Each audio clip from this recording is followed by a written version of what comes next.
안녕하세요.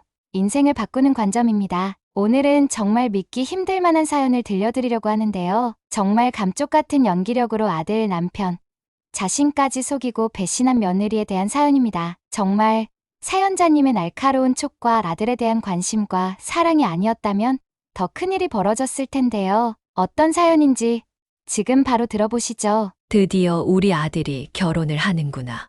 수십 년의 세월 동안 모든 것을 다 쏟아왔던 아들이 결혼을 한다니.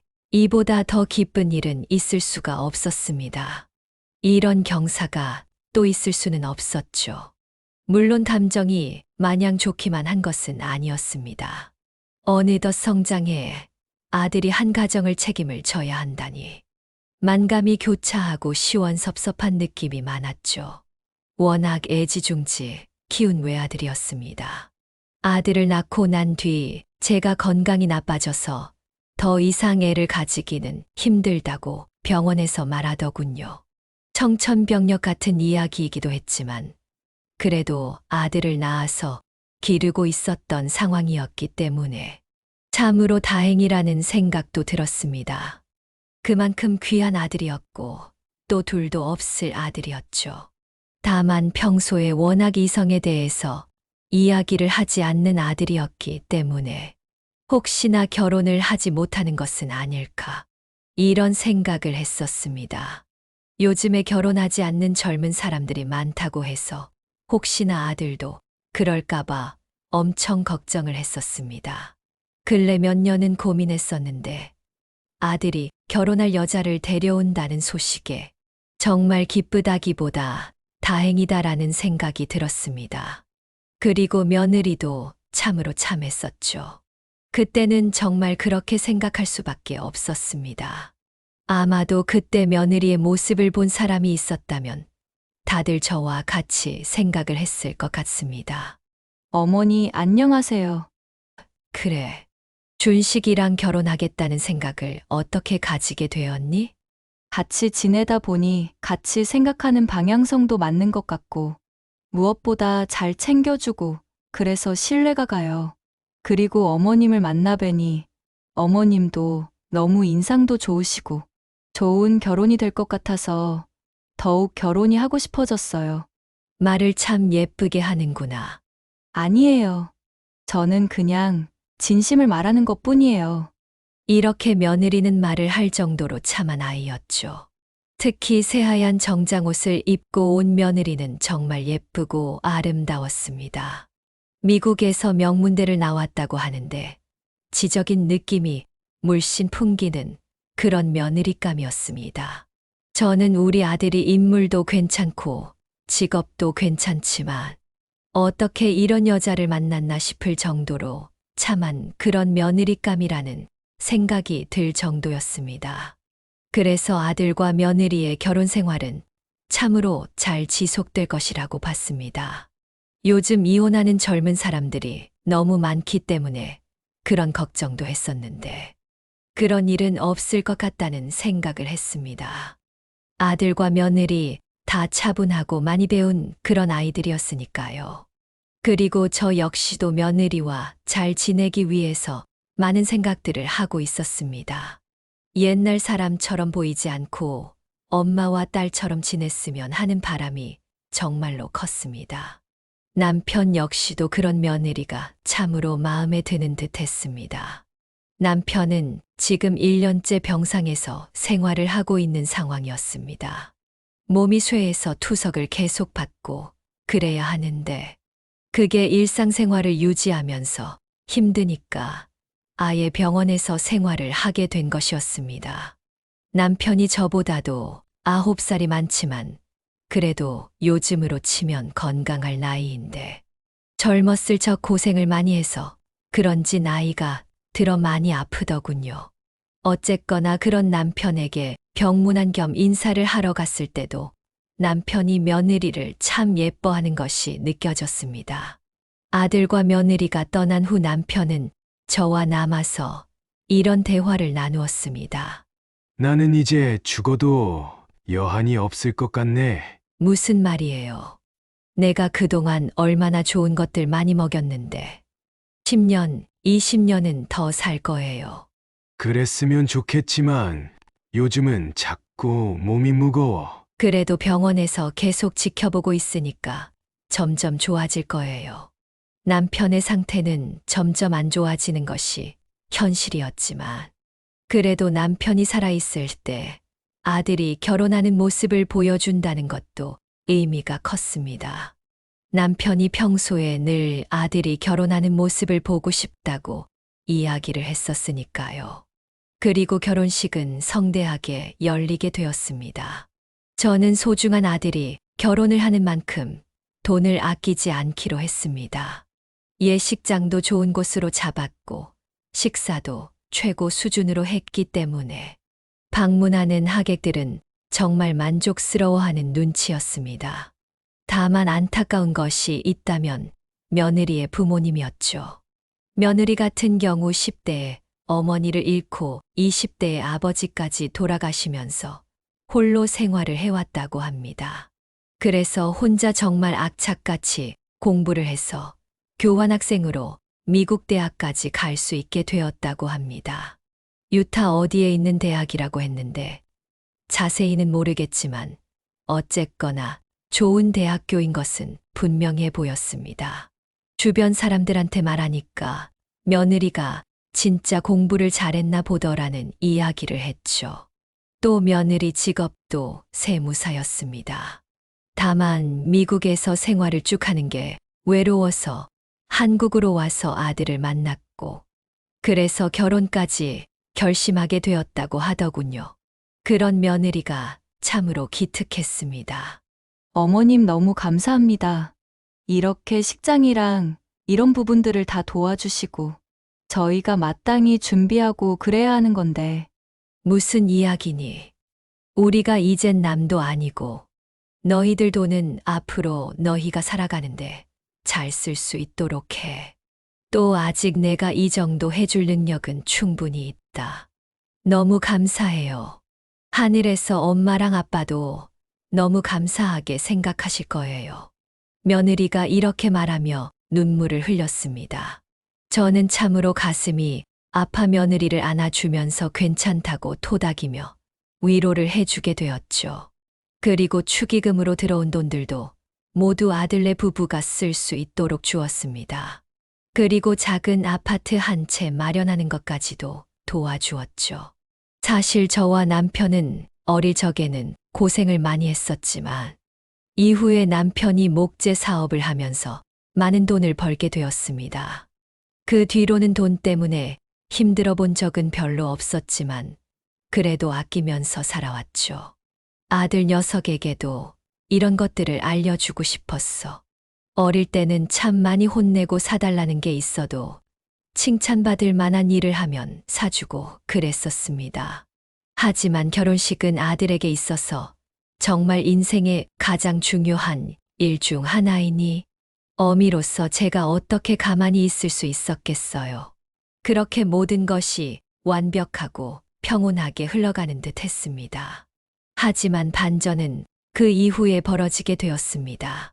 신혼여행을 아들 부부가 다녀온 뒤 일상은 평화롭게 흘러갔습니다. 일주일에 한 번쯤은 제 집에 아들 부부가 방문을 했고 다양한 이야기를 나누고는 했죠. 뭐 어려운 건 없니?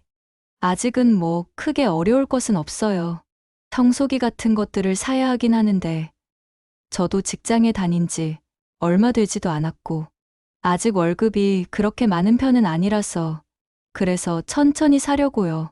저는 그 말에 의구심이 들었습니다. 아니, 축의금으로 준 돈도 있고 또 너 말고도 준식이 너도 벌잖니? 엄마 저희 돈은 거의 재테크 하는데 쓰고 있어요. 적금도 하고 주식도 하고 펀드도 들고 있고요. 네, 어머니? 그 축의금도 엄청 많은 돈인데 허투루 쓸 수가 없어서 이자 높은 곳에 넣어놨어요. 그리고 지금은 남편 월급이랑 저랑은 지금은 따로 관리하긴 하는데 나중에 자산이 늘어나면 그때 본격적으로 합쳐서 관리하려고요. 저는 아들과 며느리의 말을 듣고 고개를 끄덕였습니다. 어릴 때부터 아들에게 경제관념을 철저히 가르친 보람이 있는 듯 했습니다. 그래서 저는 가만히 있을 수는 없었죠. 내가 그러면 청소기 하나 보내주마. 아니에요, 어머니. 청소기 급한 것도 아니고. 당장 청소를 해야 하는데 급한 게 아니라니. 신혼살림은 알아서 장만한다더니 아직도 장만 못한 거냐? 아직 저희가 다 신경을 못 써서요. 이제 막 신혼여행에서 돌아오기도 했고요. 둘 다 지금 직장이 바빠서 정신이 없기도 하네요. 걱정 마라.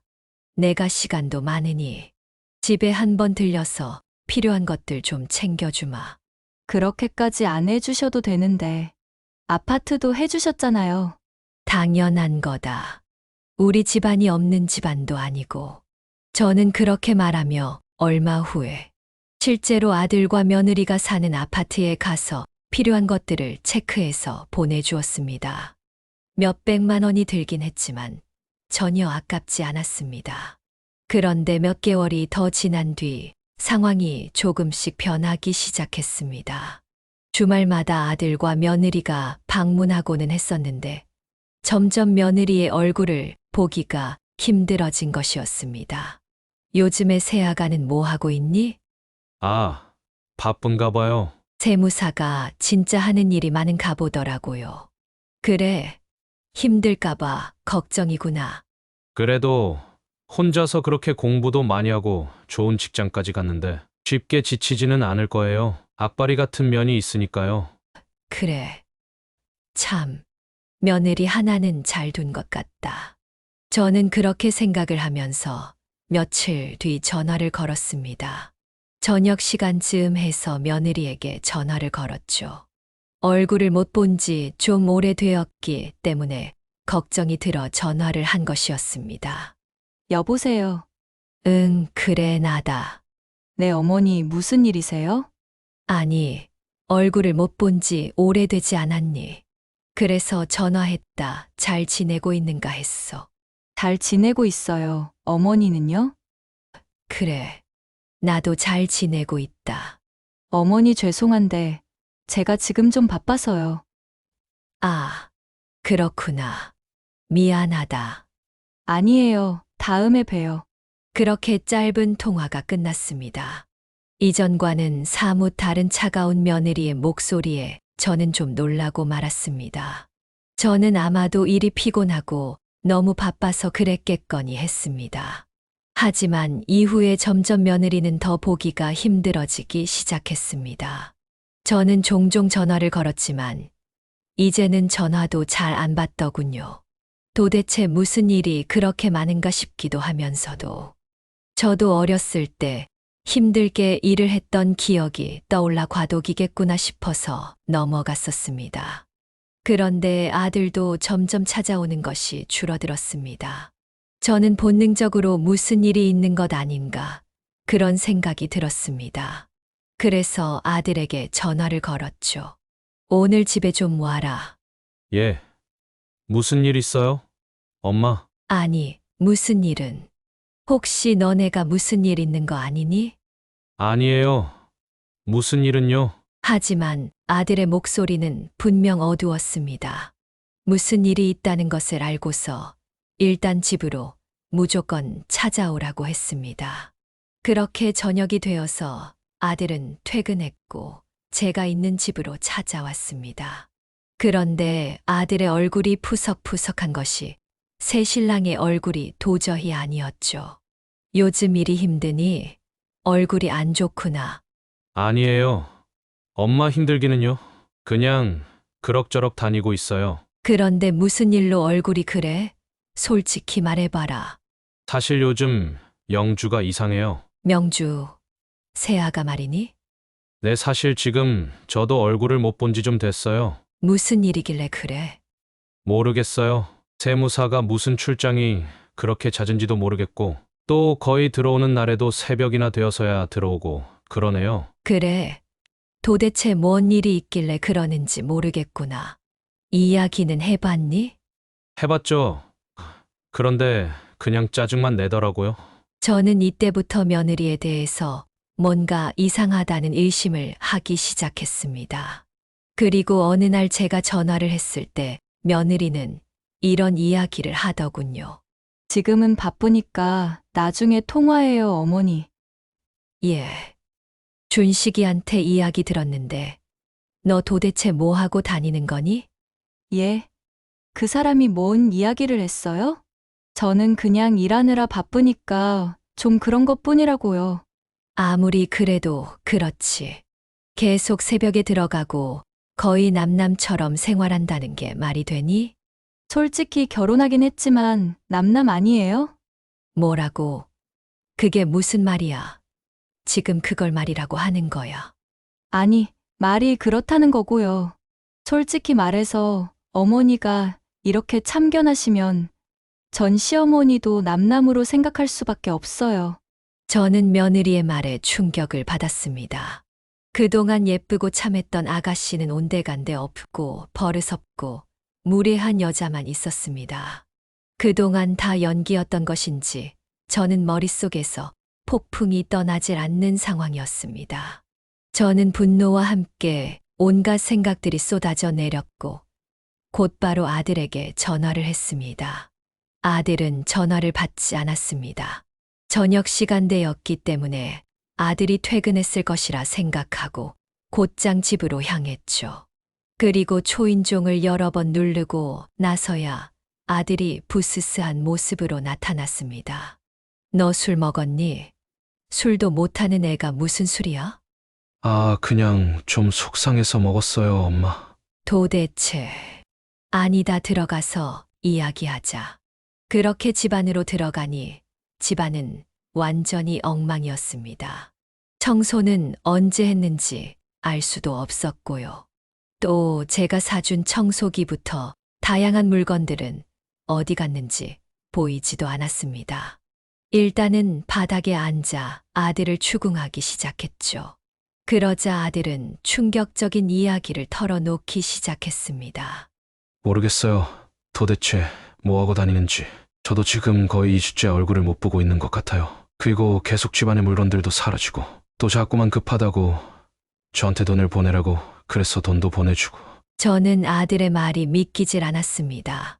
알고 보니 축의금 5천만 원 역시 며느리가 적금한다고 가져갔다고 하더군요.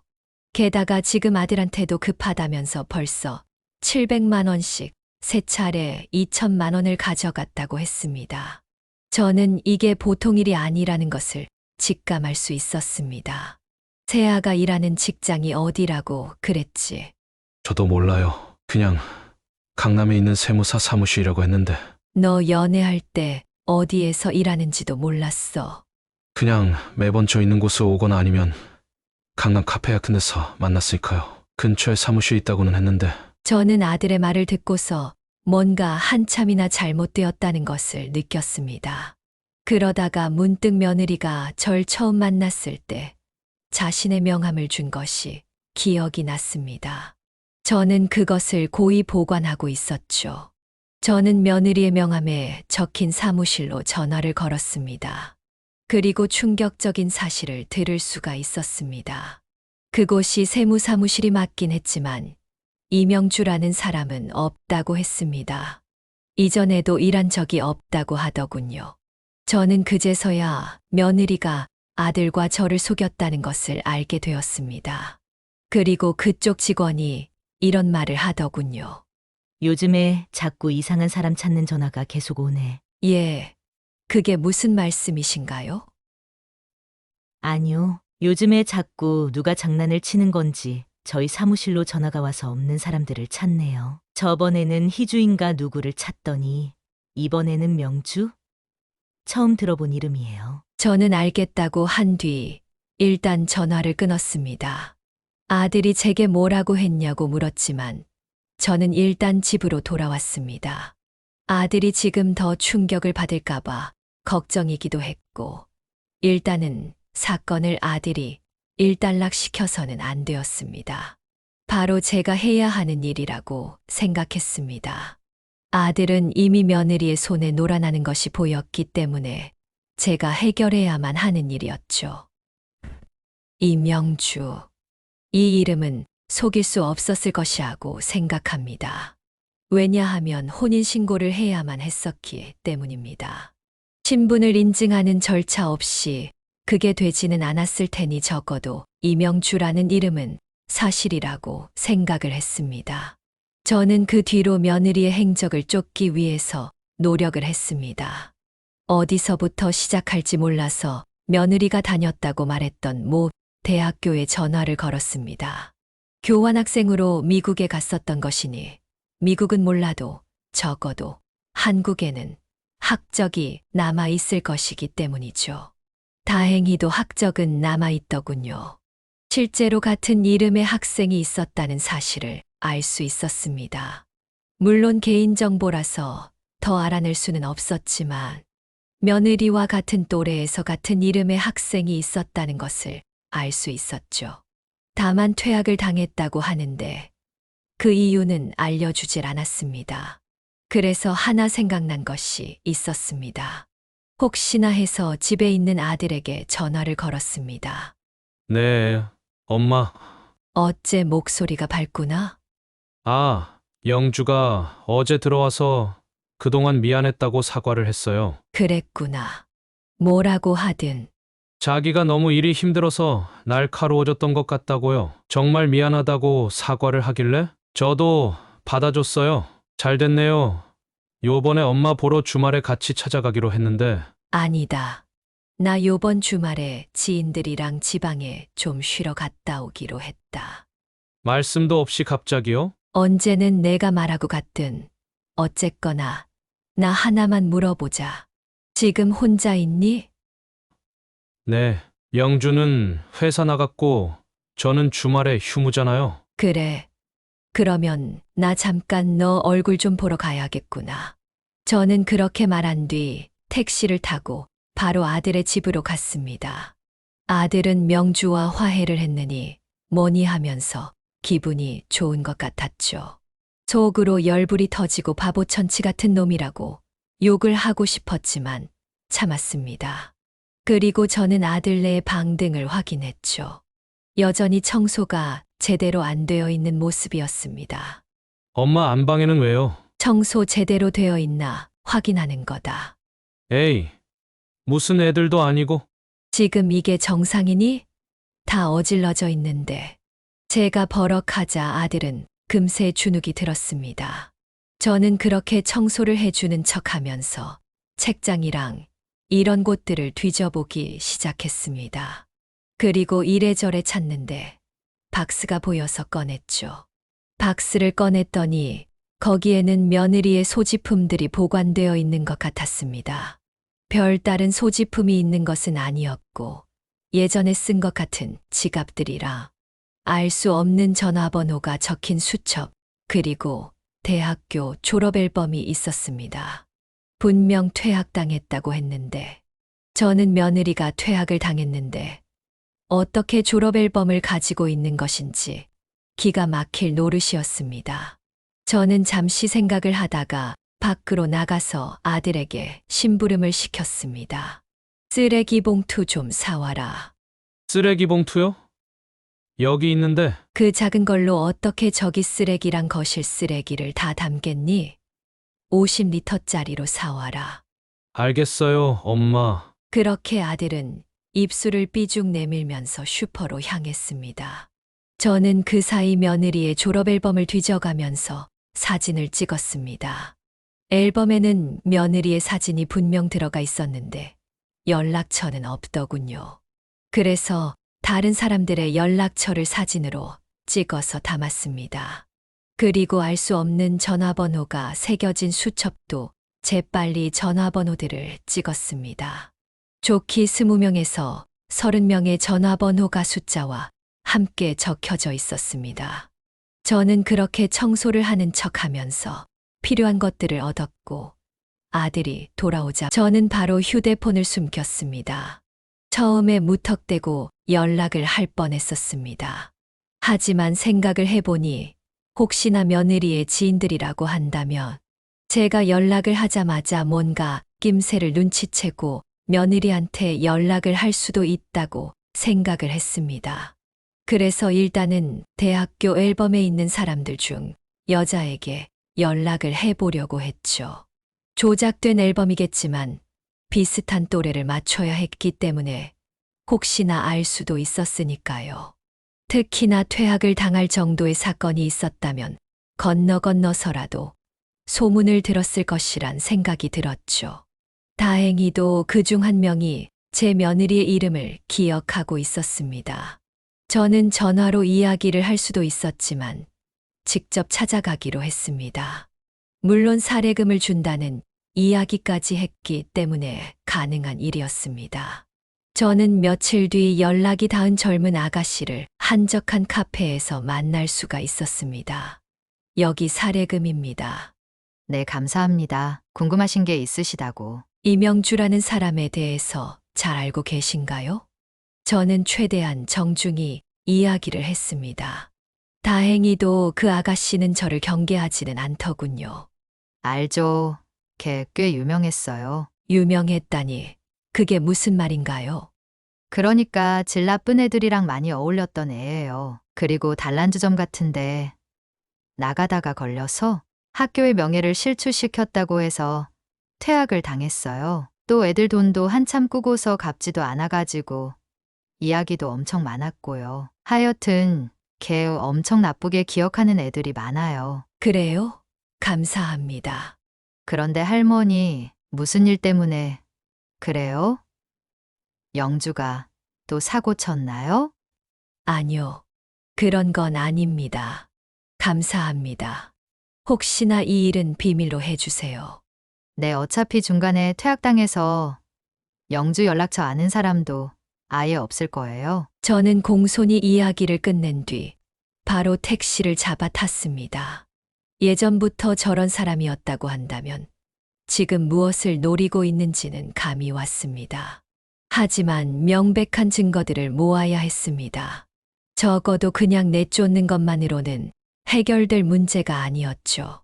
저는 일단 집으로 돌아온 뒤 고민을 했습니다. 그리고 잠시 아들에게 전화를 걸었습니다. 그러자 아들은 또 반갑게 전화를 받더군요. 그리고 며느리를 바꿔주려고 하더군요. 저는 급하게 일이 있다면서 전화를 끊었습니다. 제가 그 아이의 목소리를 듣고서도 차분하게 이야기를 하고 연기를 할 자신이 없었기 때문입니다. 분노가 치밀어 올랐기 때문에 저는 일단 피하고 봐야 했습니다. 증거를 모을 때까지는 참고 꾹 참아야 했죠. 저는 다음 날 이른 새벽에 일어났습니다. 그리고 택시회사에 전화를 걸었죠. 오늘 하루 택시를 빌리려고 합니다. 혹시 가능할까요? 오늘 하루요. 통으로요? 네. 금액은 얼마가 되든 괜찮습니다. 저는 그렇게 새벽에 택시 한 대를 불러서 아들 집 앞으로 갔습니다. 할머니 무슨 일이시길래 하루 종일 택시를 빌리세요? 택시 기사가 물었습니다. 저는 반쯤은 진실을 답했습니다. 제 돈을 떼어먹은 여자가 있는데 증거를 모으려고 합니다.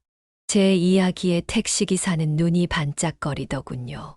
저는 별 답변도 안 했는데 능숙하게 택시기사는 아파트 주차장 구석진 곳에 차를 댔습니다. 그리고 아침이 되자 익숙한 모습의 여자가 나오는 것이 보였습니다. 정장 차림을 한 며느리였죠.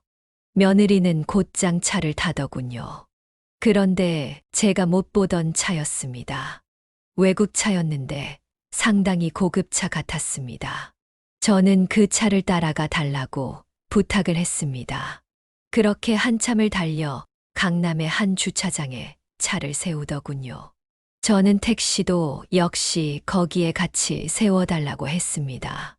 할머니, 여기 주차비 비싼데 괜찮으시겠어요? 저는 대답 없이 그냥 봉투에 담긴 돈을 넘겼습니다. 애초에 말했던 것보다 20만 원 정도 더 넣은 금액이었습니다. 택시기사는 그 돈을 보더니 고개를 끄덕였죠. 저는 며느리가 차에서 내려 어떤 빌딩에 들어가는 것을 봤습니다. 저도 천천히 따라갔죠. 다행히도 며느리가 엘리베이터에 타는 모습을 빌딩 현관 밖에 숨어서 봤습니다. 혼자서 엘리베이터를 타더군요. 저는 빠르게 층수를 확인했죠. 6층이었습니다.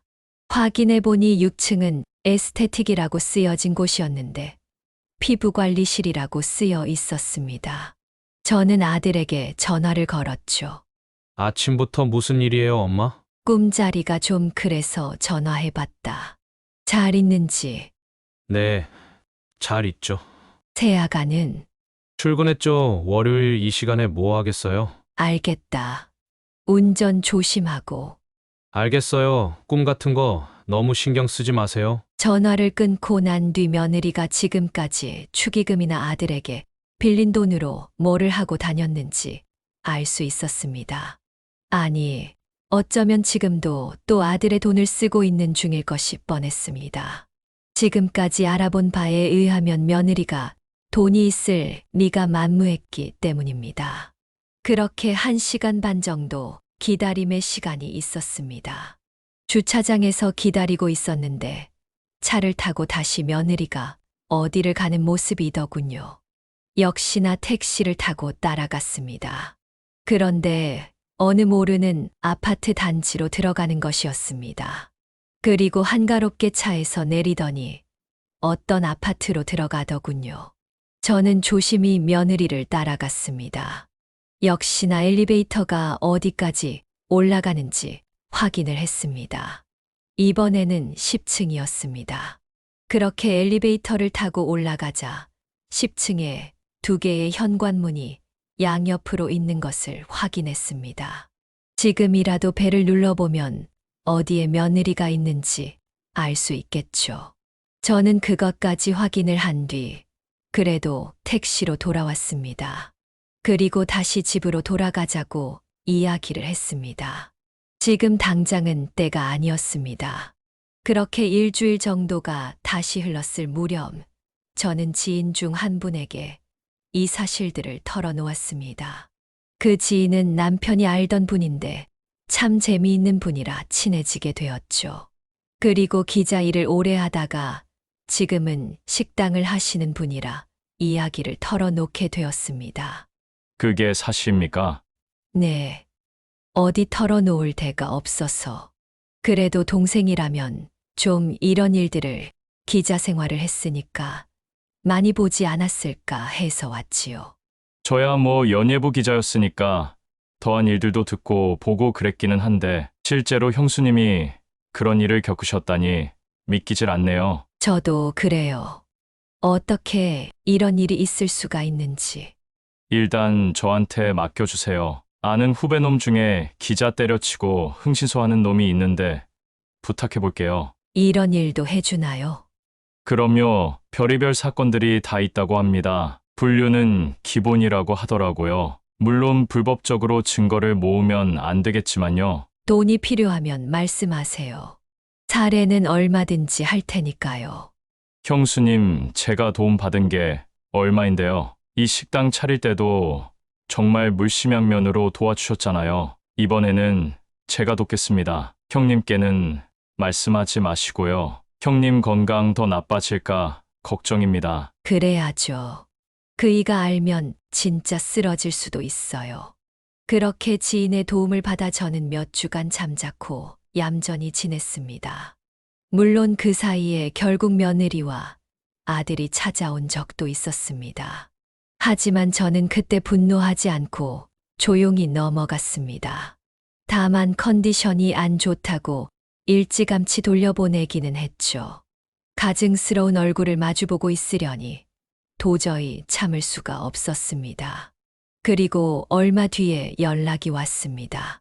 바로 지인으로부터 온 연락이었죠. 형수님 한번 만나 뵙고 말씀드리는 게 좋을 것 같은데요. 좀 복잡합니다. 그래요?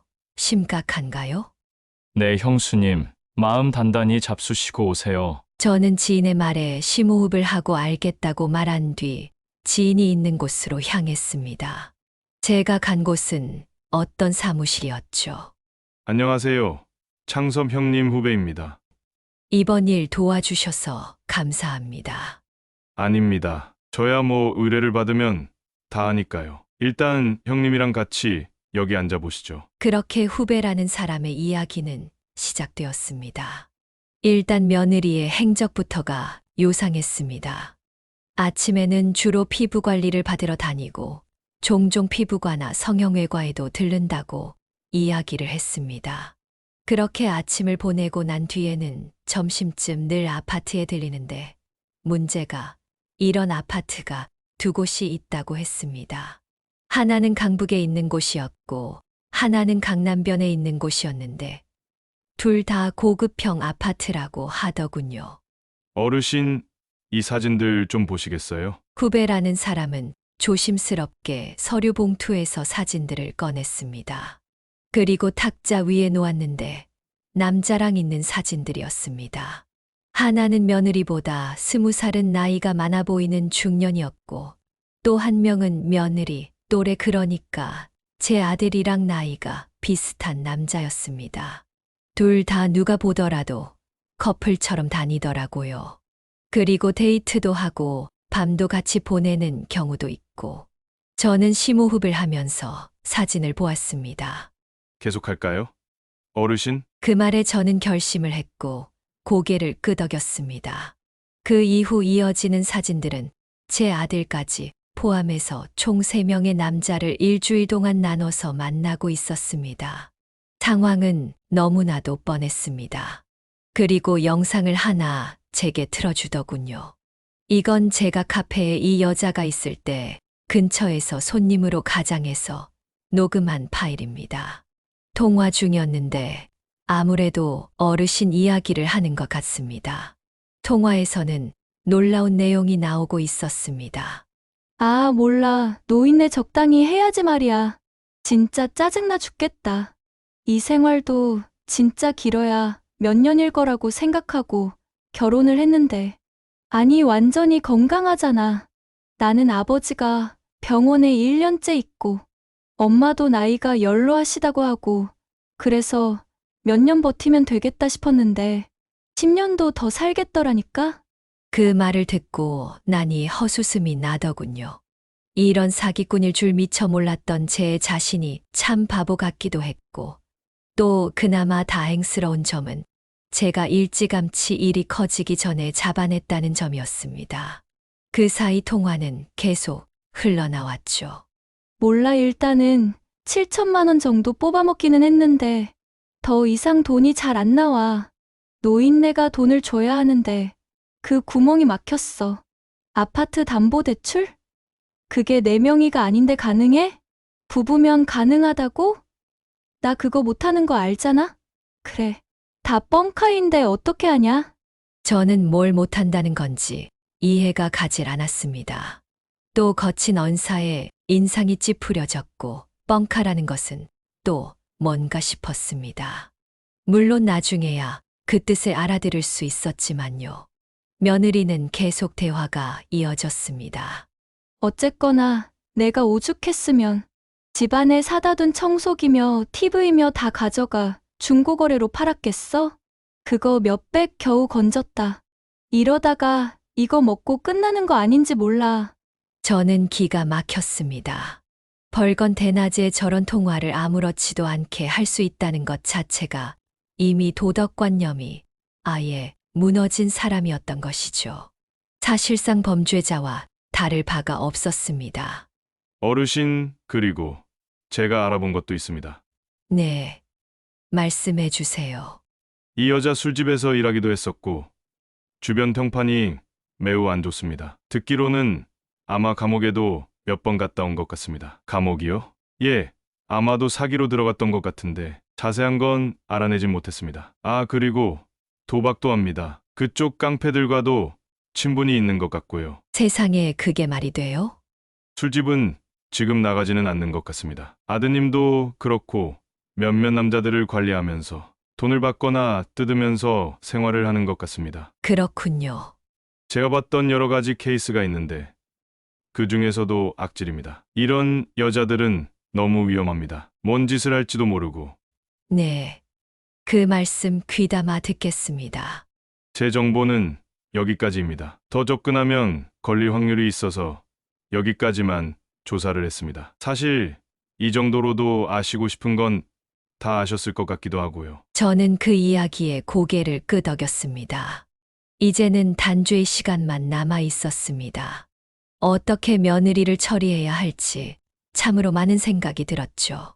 그리고 가장 먼저 이 사실을 아들에게 알리는 것이 먼저였습니다. 바보 같은 아들은 의심을 할 법도 한데 완전히 빠져서 정신을 못 차리고 있었으니 그것부터 일단 해결을 해야 했습니다. 저는 아들에게 만나자고 연락을 했습니다. 그러자 아들은 아무런 의심 없이 제 집으로 왔죠. 무슨 일이에요? 저는 말없이 서류들과 녹음들을 하나씩 보여주고 들려주기 시작했습니다. 추가적인 설명은 필요가 없었습니다. 왜냐하면 이미 아들의 눈에는 분노가 한가득이었기 때문입니다. 어떻게 할 거냐? 제가 물었습니다. 그러자 아들은 무슨 이야기냐는 듯 잔뜩 붉어진 눈으로 물었죠. 뭐려? 엄마? 뭘 어떻게 해요? 너 아직도 그 애한테 빠져서 정신 못 차리고 있는 것 알고 있다. 그러니까 잘 생각하라는 거다. 나는 내가 그 여자 꽁무니를 쫓아다닌다고 해도 말릴 생각은 없어. 다만 아파트 명에 넘기고 내 재산 나한테 옮겨놔라. 안 그러면 너는 피 한 방울까지 다 빨아먹힐 놈이야. 저의 말에 아들은 고개를 푹 숙였습니다. 엄마, 말이 맞아요. 하지만 제가 이런 사실을 알고도 가만히 있을 등신은 아니에요. 지금 당장 가서 멱살을 잡든 뭐라든 해야겠어요. 아서라. 그랬다가 해코지라도 하면? 그러면 엄마는 이걸 보고 참으라는 거예요? 누가 참으라고 하든 내 말 잘 듣고 그대로 해라. 안 그러면 내가 뜯긴 돈도 못 찾고 또 무엇보다 이명주 그 애를 처벌할 수도 없을 테니까. 그리고 내가 혹여라도 또 흔들리거나 그러면 내 아버지한테 말할 거다. 제가 매우 단호하게 말했습니다. 그러자 아들은 아버지 쓰러지신다고 절대로 안 된다고 말렸습니다. 그만큼 저는 경각심을 주었죠. 이후에는 아들이 직접 본인이 증거를 모으도록 했습니다. 아들 집에 CCTV도 설치를 했고요. 또한 아파트 명의도 빠르게 다시 제 이름 앞으로 했습니다. 아들이 그렇게 증거를 모으는 사이 저는 변호사와 만났죠. 그리고 이번 일들에 대해서 참으로 수치스럽고 부끄럽지만 자세히 털어놓았습니다. 그러자 변호사는 이런 일들이 종종 일어난다면서 흔하지는 않지만 이런 부류의 사기꾼들이 있다고 하더군요. 그렇게 다양한 사람들로부터 조력을 받아가면서 증거를 모았고 경찰에 고소를 준비하고 있었습니다.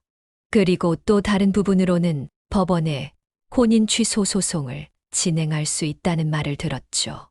혼인 취소 같은 경우 재산관계나 경제적 능력, 집안 내력, 직업 등에 대한 기망이 있을 때 가능하다고 하더군요. 딱 저희 아들의 사례에 해당되는 사항이었습니다.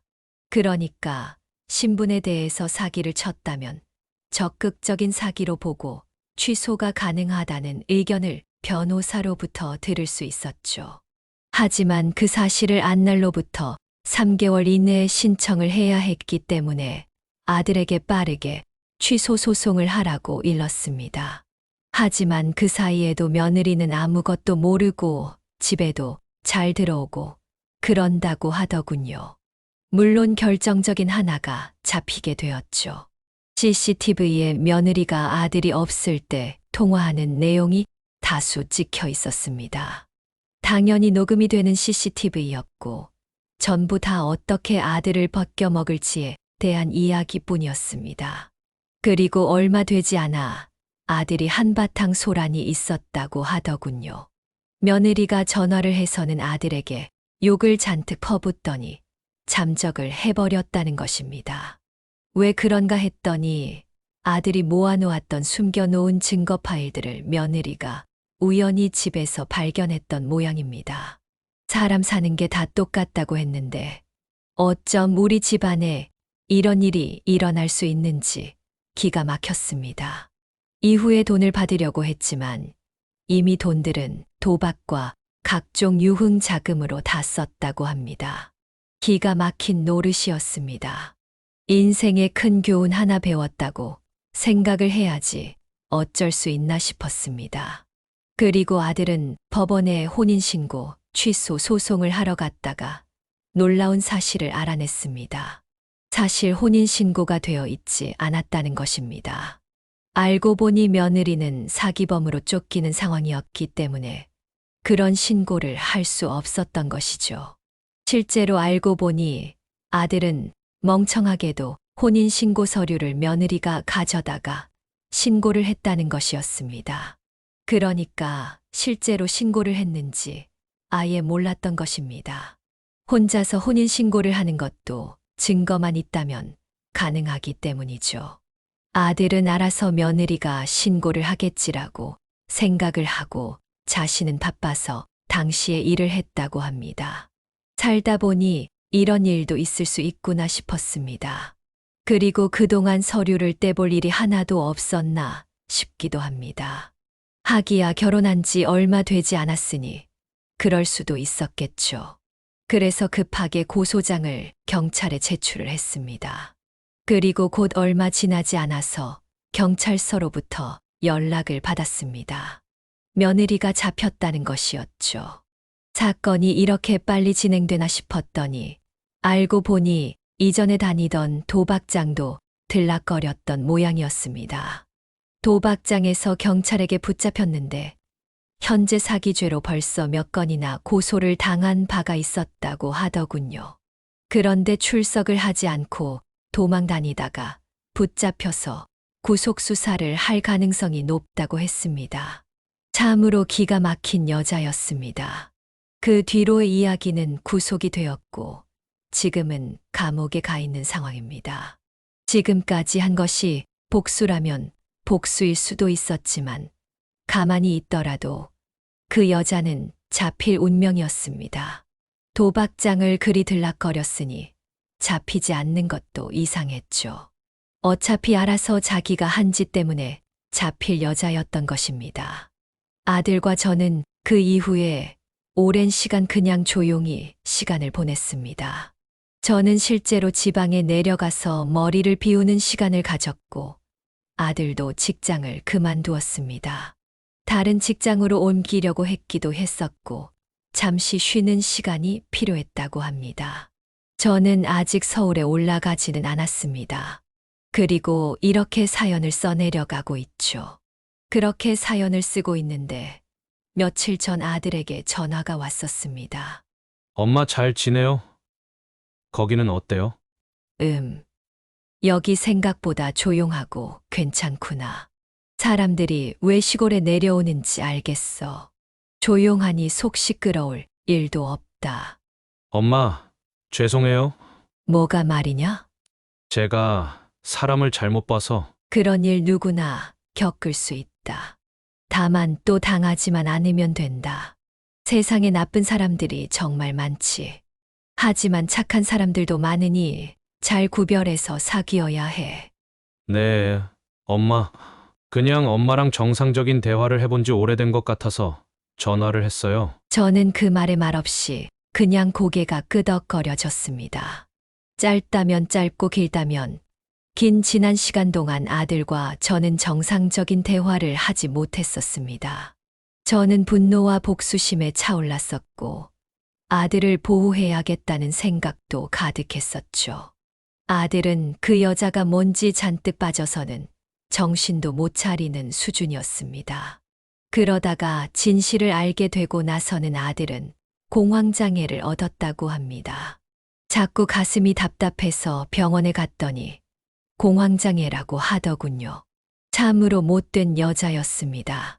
아들에게 병을 저에게도 상처만 남겼으니까요. 차라리 저라면 설령 그런 상황이라고 하더라도 그냥 마음 잡고 한 남자를 만나서 살 것 같은데 그 여자는 그게 되질 않았나 봅니다. 그 여자의 천성이 그런 것이겠죠. 그러니 그에 마땅한 벌을 받는 것일 것이고요. 그리고 남편의 건강은 생각보다 좋아졌습니다. 요즘에는 예전처럼 매일매일 가지는 못하지만 그래도 매주 서울에 다시 올라가서 남편 병실에서 1박 2일씩 보내고는 합니다. 건강이 나아진 까닭인지 남편은 밝은 모습이더군요. 사실 저는 어떻게 애들 이야기를 할까 싶었는데 남편은 벌써 눈치를 채고 있었습니다. 어떻게 알았어요?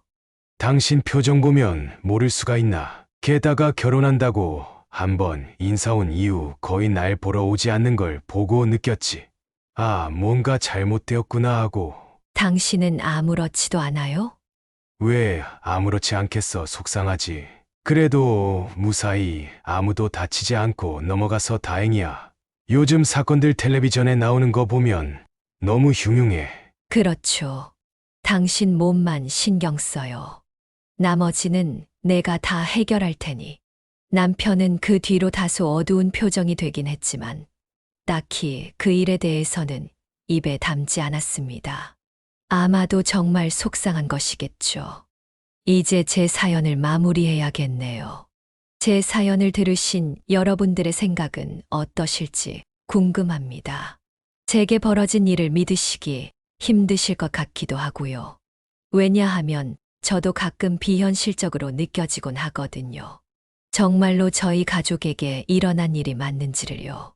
사실 제가 사연을 쓰는 데까지는 힘든 순간이 많았습니다. 굳이 이런 이야기를 남들에게 남사스럽게 알려서 뭐 하나 싶기도 했고, 그냥 잊어버리고 살면 그만이지 싶기도 했습니다. 하지만 저는 다른 분들의 사연을 들으면서 많은 힘을 얻었었죠. 그래서 이렇게 사연을 저도 용기 내서 써본 것입니다. 또 제 사연이 또 다른 분들에게 좋은 이야기가 될 수도 있고, 또 도움이 되는 이야기가 될 수도 있기 때문입니다. 그래서 며칠을 시골에서 끙끙 고민해 가면서 밤낮으로 긴 사연들을 적었습니다. 의외로 사연들을 적고 나니 속이 시원해지는 기분도 듭니다. 며느리, 아니, 그 여자는 아마도 또 언젠가는 세상에 나와서 같은 짓을 반복하겠죠. 저는 그 여자가 반성할 것이라고 믿지는 않습니다. 제 앞에서 눈물을 흘리며 싹싹 빈다고 해도 믿지를 않아요. 그러기에는 너무 많은 사람들을 속여온 사람입니다. 악인이었죠. 세상에 다시는 여자든 남자든 그런 인간들이 사라졌으면 합니다. 아니면 어디 무인도에다가 자기네들끼리 모여 살면 좋겠어요.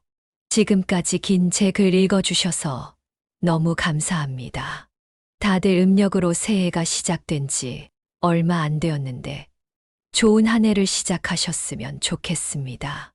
네, 오늘 이야기는 어떠셨나요?